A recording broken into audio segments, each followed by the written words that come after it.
like most Americans are already planning this year's vacation, and if you're going overseas, you might want to consider brushing up on your global P's and Q's.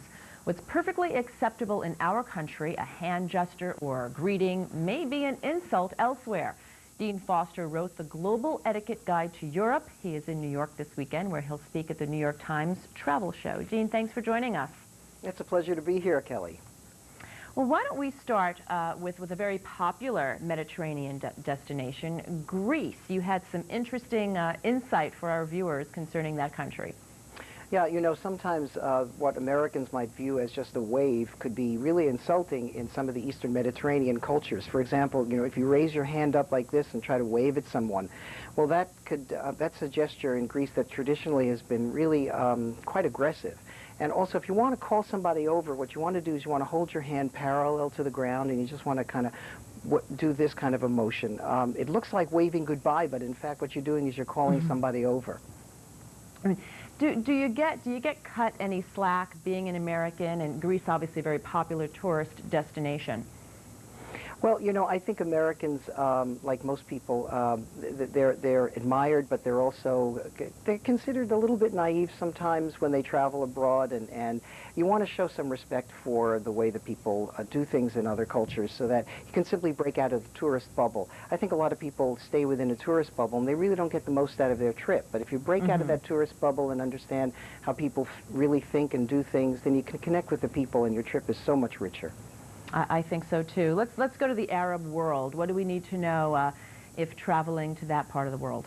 Well, you want to recognize that it's very varied, and country by country it can be different. But there are some general things about the Arab world that you should be aware of, certainly as a Westerner.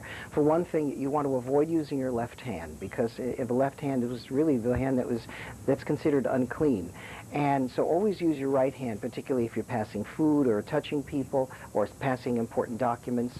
Never show the sole of your shoe, because the sole of your shoe is the part of your body that touches the ground, and it's the dirtiest part of your body.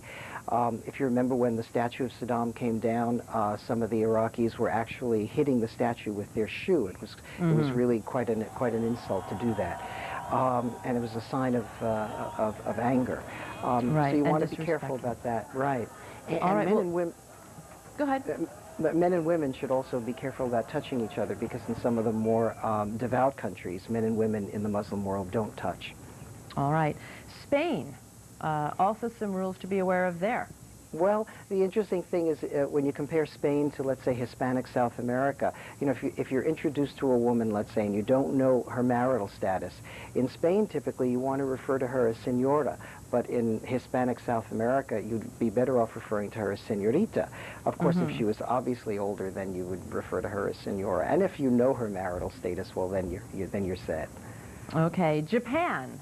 I know lots of rules to follow there. I lived there for a while, but tell us what you think is the most important thing for our viewers to know.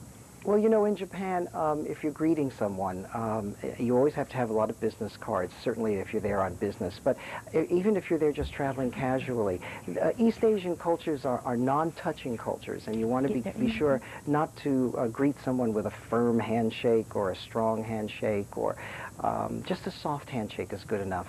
If you give someone a business card, always give it to them with two hands, receive a business card with two hands. If you're giving gifts in East Asia or accepting gifts, you give and accept them with two hands always, and never open your gift. I think we have time for one more. I think one more, Brazil. Sure, in Brazil, never make the OK sign like we do in the U.S., because that's really quite offensive. Better off just to smile and give a thumbs up. All right. Well, good advice. Thank you so much for joining us. It's a pleasure, and hope to see you at the travel show. Okay. Oh, that would be nice to go to.